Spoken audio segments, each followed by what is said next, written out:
Well, the Falcons lost their playoff rematch against the Eagles last night, mostly because of their struggles in the red zone. Matt Ryan threw for 251 yards, but was sacked 4 times and didn't throw a touchdown pass. He was also 1 for 9 with an interception in the red zone in the 18-12 loss. We're joined now on the set by Super Bowl champion, former Falcons assistant coach Brian Cox. Brian, we're going to ask you to point the finger here. Who's to blame for the Falcons' loss last night? Well, I think the offensive staff, and in particular Steve Sarkisian, when you look at it, the red zone struggles is what cost them the game. You know, you look at the first quarter, you go down there, they get 3 chances, then they go for it on 4th down, they come away with 0 points.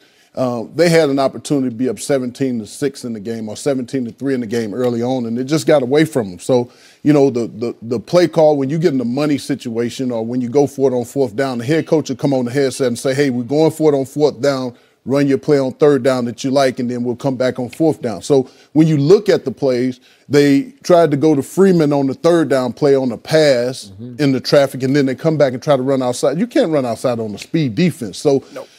They've admitted to struggles in the offseason about we worked on our red zone, and they just have to go back to the board and work on it some more. So unfinished product is not – you can't get overrated. When you look at this game, they lost 18-12, but you look at last year's game, it was 15-10. 2 top 10 defenses they played, and it was a little sloppy early, but as the second half went on, they got to playing ball. I agree. Steve Sarkisian, 1 for 5 in the red zone. That isn't nearly good enough. 12 points and 5 red zone trips.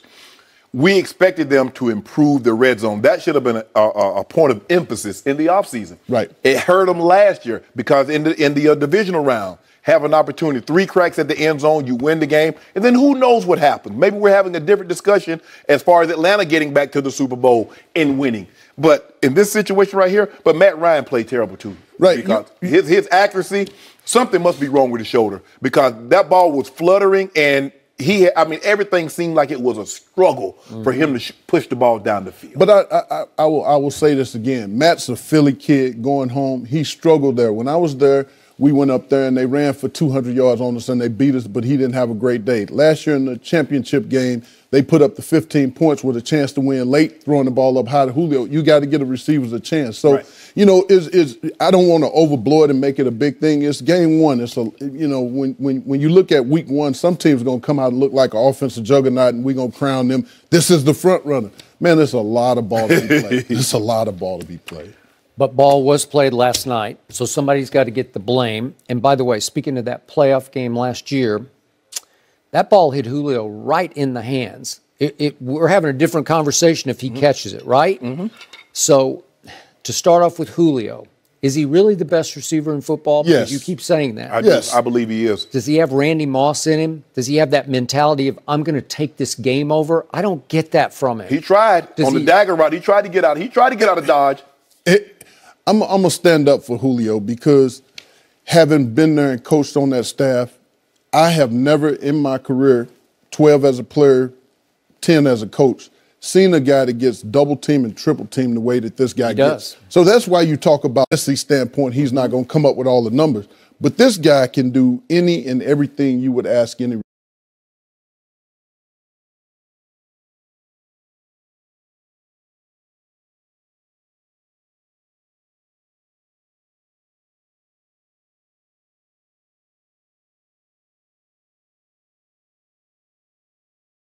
led the Cowboys to 3 Super Bowls. It should have been 4, but go ahead. He's the most unassuming superstar. He's unassuming.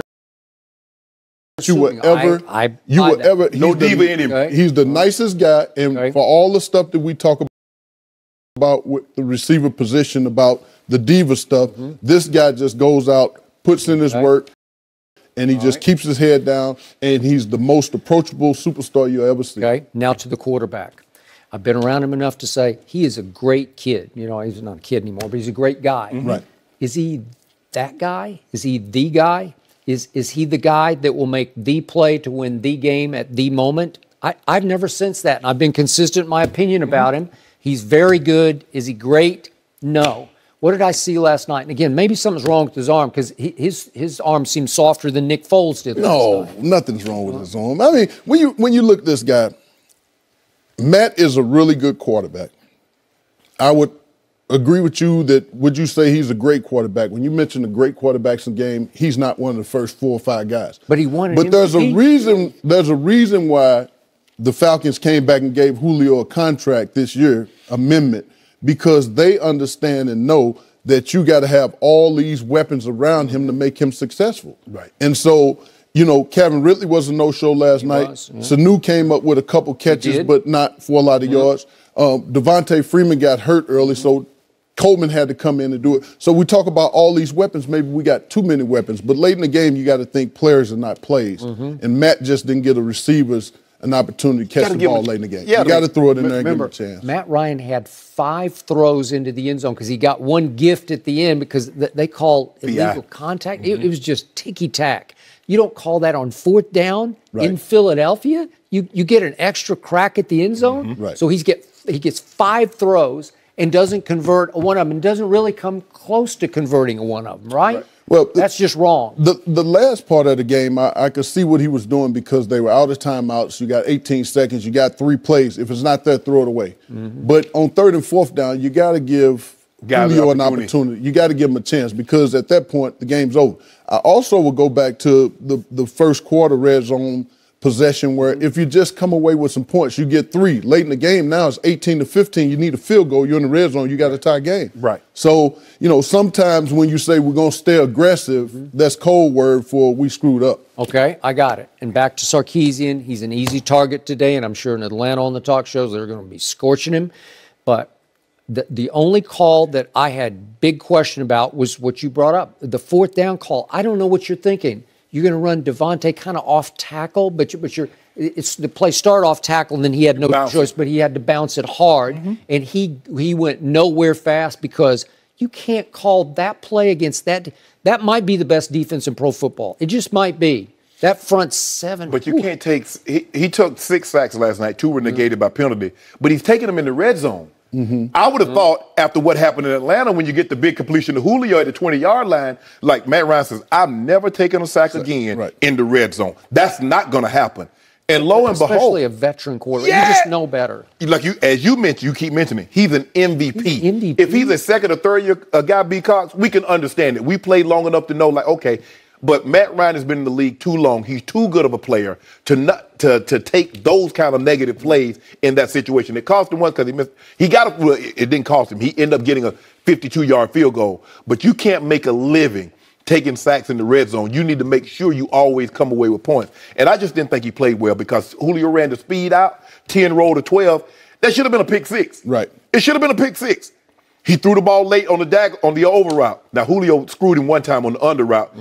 Matt Ryan's in the shotgun. Julio, you got to take that ball deeper because when you start to break open, he doesn't even have the ball. I also take away from this game, is it Philadelphia's design and blueprint that we're going to rush 5, we're going to keep Freeman in and have to make him block a linebacker. We're going to get one-on-one inside. The middle of the pocket started to collapse on Matt Ryan, and oftentimes he was throwing the ball off his back foot.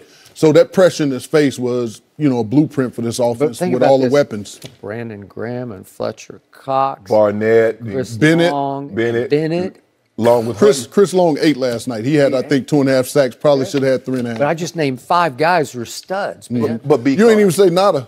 I didn't say nada. And he made one big play. But because as the scouting report goes, you're like, okay, this running back, he really ain't trying to step up and pick up the blitzing linebacker.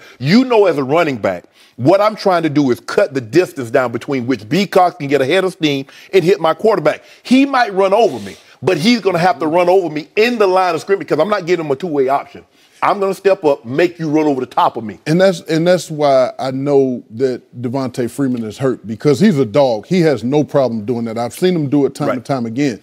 Last night, he was not really interested in doing it. That told me something's not right. And so when he didn't return to the game, that answered the question for me. But he's a dog. He has no problem stepping up and taking on the block. Well, he's had a problem with concussions. That's never a good thing when you're a running back because guess what? They're going to hand you the ball, and you're going to have to lower your head to get up in there. That's just he's not the biggest running back. But he's a dog, though. I know. Don't talk about his size because he's a dog. Oh, I know.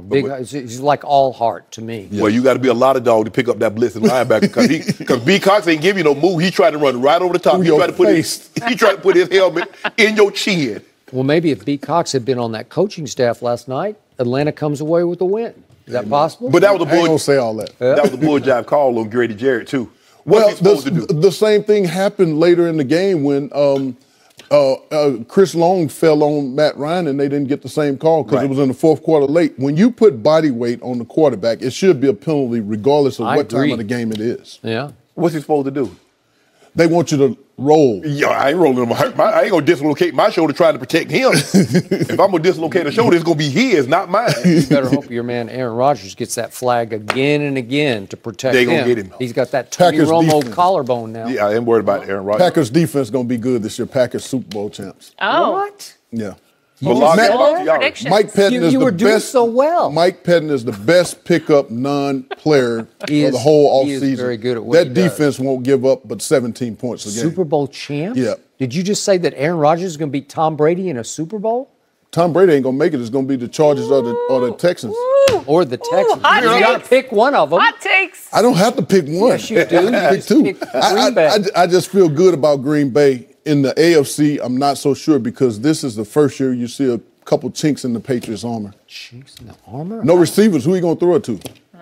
It doesn't matter. He'll go pick three guys in the stands. No, he won't. Ain't Yes, that he easy. will. They're gonna have to spread Gronk out to get Gronk one-on-one, but then they're gonna miss the slot receivers. Amendola's in Want to Miami. bet that the AFC Championship game is in Foxborough? I bet you that. Okay. I like my schedule. Yeah. That cream puff schedule. It's a cream puff, man. I bet you that. Huh? I bet you that. Well, Can the I- can I- Chargers can I- ain't winning no games in Foxborough. Can I be in my pick? Joey Bosa is probably gonna miss game one. Oh, is he? Uh-oh. Are you... No, I'm staying with him. You're- I'm riding with A-Lin. I'm riding with my homeboy Wink. Bosa, Melvin Ingram, your guy. You know, B. Hayward. Cox has two AFC picks. So he's got- It doesn't matter because he said Green Bay is going all the way. Right, but the Texans defense gonna get healthy. Romeo Cornell is back as a defense coordinator, so you missed Clowney, you missed Merciless. Watt, you missed Merciless. So all your big dogs are coming back. And remember Are they when gonna play offensive they line? they were number one when Romeo was the coordinator. So now he's back. Okay. A year removed, and Watson is a beast. Peacocks, Are you- it's good to see you. Always. Wait, do. are Thank you you for picking the joining us. Texans to beat New England? All right. Will Cam Newton dominate Skip's Cowboys on Sunday? We're going to discuss that one coming up next.